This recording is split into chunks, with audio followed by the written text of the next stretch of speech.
I want you to imagine a scenario. It's something, well, most of us have experienced.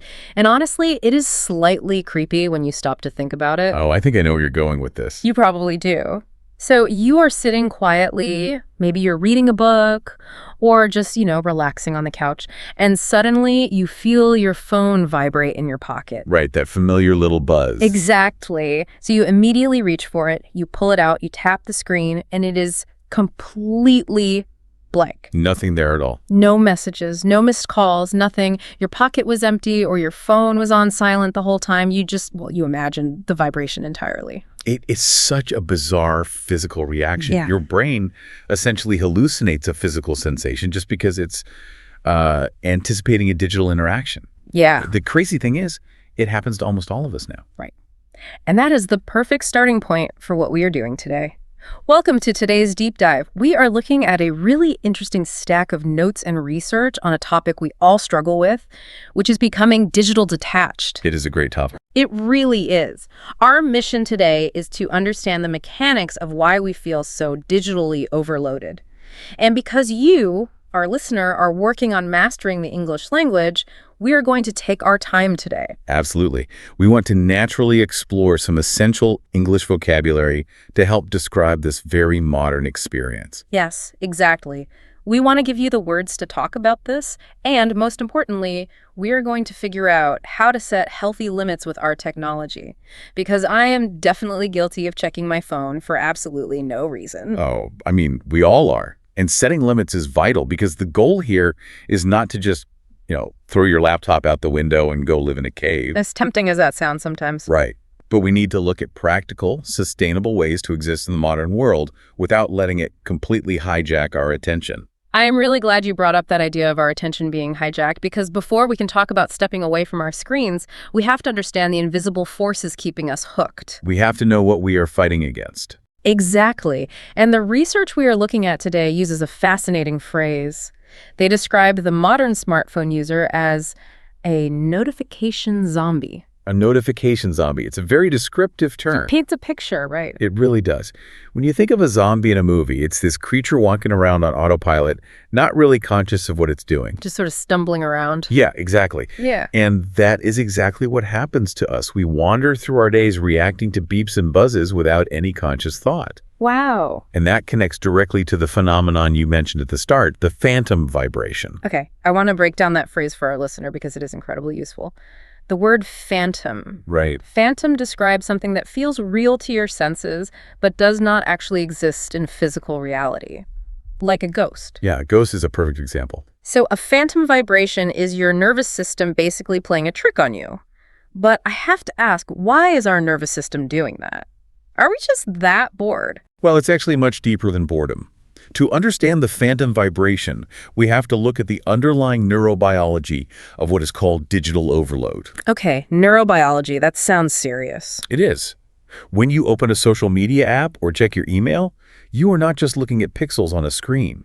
Every red notification dot, every new message, and every single like on a photo triggers a release of dopamine in your brain. Dopamine. Now, dopamine is the chemical that makes us feel happy, right? Well, that is actually a really common misunderstanding. Oh, really? Yeah. Dopamine doesn't just make you feel satisfied, it makes you seek things. It is the chemical of desire and anticipation. Okay, I see. So it makes you want more. Precisely. And app developers know this. They intentionally design these apps to mimic the mechanics of a casino slot machine. A slot machine, like in Las Vegas. Exactly like that. Think about the pull to refresh feature on most apps. You swipe down with your thumb, there is a tiny pause, and then maybe you get a new piece of information. Oh, wow. I actually never thought about it like that. It really is like pulling the lever on a slot machine. It's the exact same physical and mental motion. Because you don't know if you are going to get a jackpot, like a funny video or a sweet message from a friend, or if you are going to get absolutely nothing. Right. And in psychology, this is called a variable ratio reward schedule. Because the reward is completely unpredictable, your brain becomes obsessed with checking. That is so wild. Yeah, you are not really choosing to unlock your phone anymore. Your dopamine system is commanding you to do it. The research points out that many people have the urge to unlock their phone every 3 minutes. Every 3 minutes? Yeah, only to stare at the screen realizing they had no actual reason to look at it. This is where I start to feel a little bit uncomfortable because it makes me feel like a lab mouse. A lab mouse, yeah. That's a good analogy. You know those classic laboratory experiments where a mouse presses a button over and over again just to get a tiny drop of sugar water? Right, the Skinner box experiment. Oh, yeah. It feels like we're the mouse, the phone is the button, and that little red notification dot is the sugar water. We are just trapped in a loop. We really are. And that loop comes with a heavy cognitive cost. What do you mean by cognitive cost? Well, every time you switch your attention from the real world to your phone, your brain pays what researchers call a switching cost. A switching cost. Right. It takes actual mental energy to change your focus.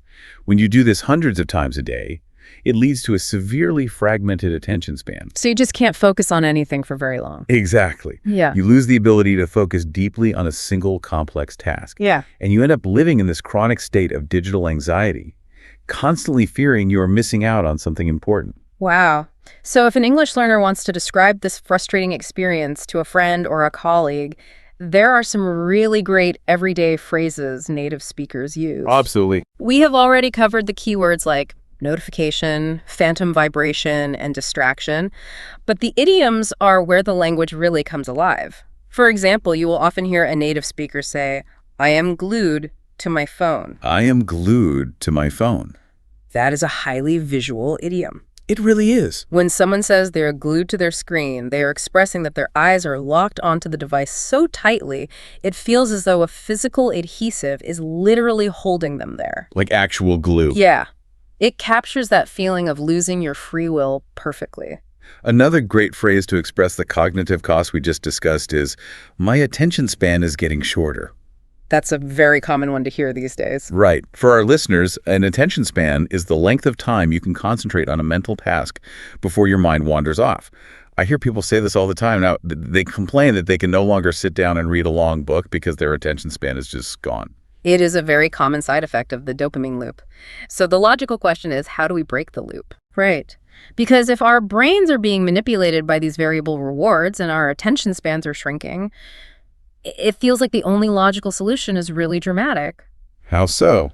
Well, I sometimes feel like I need to buy a one-way ticket to a remote island, throw my smartphone into the ocean, and just never look at the internet again. I think we have all had that exact fantasy. Yeah. But while that sounds romantic, it is a major misconception of what a digital detox actually requires. Yeah. Trying to completely eliminate technology is just a setup for failure. Because we still have to live in the real world. Exactly. It's simply not practical in modern society. Yeah. We need to redefine the solution. A true digital detox is not about running away. It is about establishing an intentional boundary with your technology. An intentional boundary. Okay, let me push back on that idea of a boundary for a second. Sure. When I hear the word boundary, I think of keeping something completely out, like a fence. But the digital world is deeply intertwined with my physical world now. It is, yeah. Like, my family organizes events in a group chat. My boss emails me urgent updates. How can I draw a boundary without feeling completely isolated from my friends and the work I need to do? That is the core challenge, isn't it? But an intentional boundary does not mean you stop communicating. It means you change the architecture of when and how you communicate. Okay, that makes sense. Instead of letting the device interrupt you whenever it wants, you decide when to engage with it. The notes we are looking at introduce a powerful concept for this, which is disconnect to reconnect. Disconnect to reconnect. That almost sounds like a contradiction. And it does sound like a contradiction at first, but it makes perfect sense when you look at how human biology works. How so? Well, when we are staring at a flat, two-dimensional screen, our physical senses actually numb down. We get tunnel vision. Oh, totally. You don't even hear people calling your name sometimes. Exactly. We stop processing the ambient sounds around us. We don't even notice changes in temperature. The screen demands so much visual processing power that it just turns down the volume on everything else. Wow. So when you intentionally disconnect from the digital noise, you give your brain permission to reconnect with the rich three-dimensional reality around you. So it's really about waking up the sensory experiences that we have just been ignoring. Exactly. Our brains evolved to navigate a complex, multisensory world. The sources describe the goal of a digital boundary beautifully. It is about intentionally noticing the aroma of your coffee in the morning instead of reading an angry tweet. That sounds so much better. Right. It's about feeling the cool breeze on your skin when you walk outside, rather than walking with your neck bent down staring at a digital map. It's about giving someone your full, undivided eye contact when they're speaking to you. I really love how you framed that. When you put the device down, the volume of the real world naturally turns back up. Let's look at the English vocabulary for this mindset shift because it's very useful. Let's do it. A digital detox means removing the toxic automatic habits of technology use, just like a physical detox removes unhealthy substances from your diet. And a boundary is a limit you set to protect your time and energy. We also talked about the real world and our sensory experiences. Sensory just means the data we collect through our five senses: sight, smell, hearing, taste, and touch. And to capture that sensory experience, the research uses a fantastic, almost poetic phrase.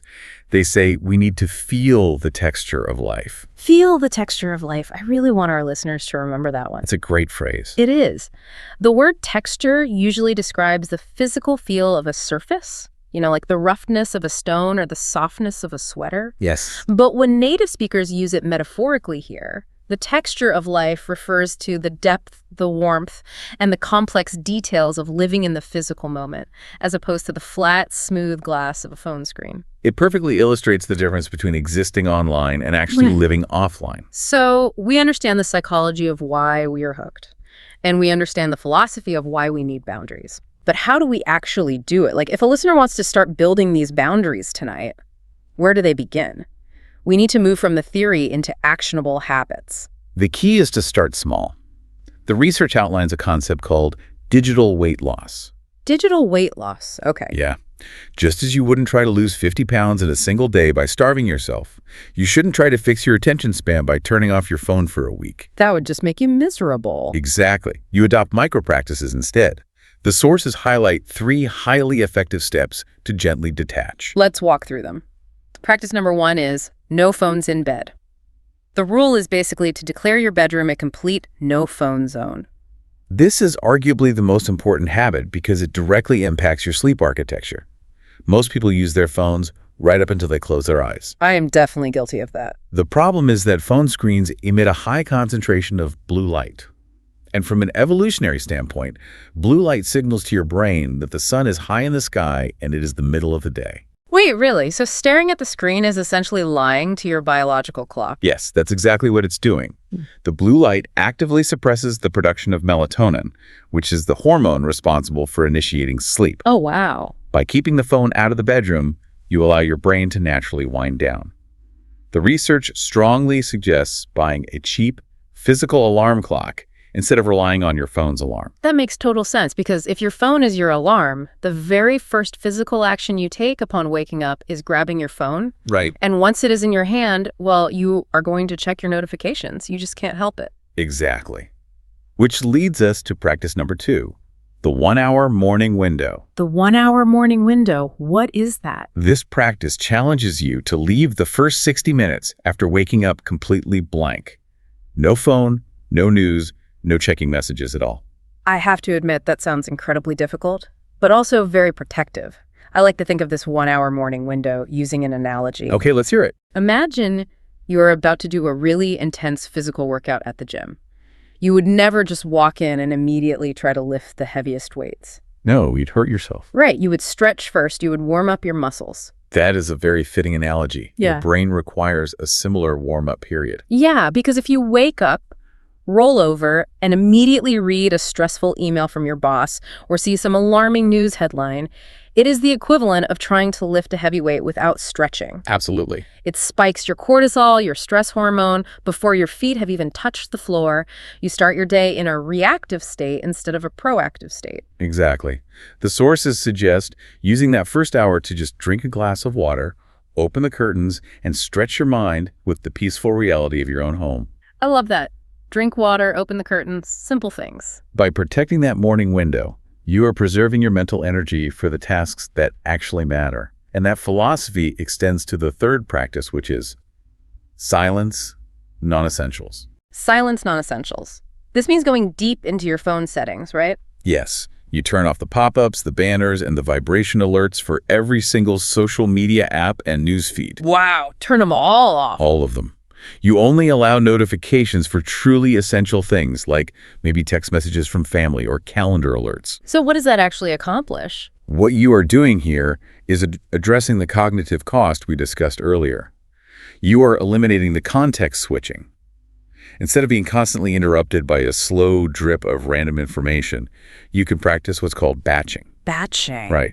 You decide that you will check your social media at noon and again at 5 o'clock. You take the control back from the app developers and their variable reward schedules. These 3 micro practices, no phones in bed, the 1-hour morning window, and silencing non-essentials are incredibly powerful tools. They really are. But implementing them means you might not reply to people instantly anymore. So let's give our listeners the English tools to communicate these new boundaries to their friends and colleagues. That's a great idea. Communication is key so that people don't feel ignored. Right. The core vocabulary here revolves around words like offline, meaning not connected to the internet. Yes. Then there's screen time, referring to the total hours you spend looking at digital devices. Present, meaning your focus is entirely on your current physical surroundings. Mm-hmm. And unplug, which is a great verb. It literally means pulling a power cord from a wall, but it's universally used to mean taking a break from technology. A very common piece of slang now. Yeah. So if you need to tell a coworker or a friend that you will be unreachable for a few hours, a very natural, polite phrase is, I'm going offline for a while. I'm going offline for a while. It's Yeah. casual, but it sets a firm expectation that you will not be responding to messages immediately. Exactly. Now, what if you are at a dinner with a friend and they ask why your phone is put away in your bag? You can say, I want to enjoy the present moment. I want to enjoy the present moment. It is a beautiful way of telling someone that you value their real-world company more than whatever's happening on the internet. And if you notice a friend scrolling endlessly while you are trying to have a conversation with them, a gentle but firm way to bring them back is to say, put down the phone and look around. Put down the phone and look around. It is a friendly invitation to step out of the digital illusion and return to physical reality. Just practicing those phrases makes me feel a little more grounded, honestly. Me too. As we bring this deep dive to a close, the research notes provide a really interesting mental exercise. They offer a pre-sleep healing affirmation. Yes, I really liked this part of the notes. For our language learners, an affirmation is simply a positive, intentional statement you repeat to yourself to help rewire your thought patterns and build healthier beliefs. And it is particularly effective to use this affirmation at night, especially if you are newly adopting the no phones in bed rule. It helps quiet that lingering digital anxiety. I'm going to read it slowly. And I invite you, our listener, to really absorb the meaning behind the words. The affirmation is, my worth is not measured by my screen time. I am present in the real world. Let me repeat that one more time. My worth is not measured by my screen time. I am present in the real world. It's powerful. It is a crucial reminder because social media trains us to believe our value is tied to metrics. You know, how fast we reply to emails, how many followers we have, or how many likes a picture gets. This affirmation separates your human value from digital statistics. It is so true. Our real value is in our humanity, in our ability to actually feel the texture of life around us. And that leads to one final, slightly provocative thought I want to leave the listener with today. Okay, let's hear it. We've spent this whole time discussing the mechanics of how the notification zombie state steals our time and fractures our attention. It really does steal hours from us every single week. So ponder this question on your own time. Imagine you actually managed to perfectly unplug. You implement the boundaries, you silence the non-essentials, and you reclaim, say, 2 lost hours every single day for a full week. That is 14 hours. Exactly. That is 14 hours of empty analog space. What would you actually do with it? What forgotten hobby, what hidden talent, or what old, quieter part of your personality do you think would suddenly reappear in that newly emptied space? Wow. That is an incredible question to chew on. When you stop looking down at the glass, what else could you be looking at? What could you be creating with your own hands? It's an exciting thought. It really is. Well, we want to thank you so much for taking this deep dive with us today. We hope you picked up some valuable English phrases to navigate the modern world. And more importantly, we warmly encourage you to enjoy your newly reclaimed time. Yes, absolutely. The next time you feel a phantom vibration in your pocket, just smile, leave the phone exactly where it is, and go enjoy the real world. Take care, everyone.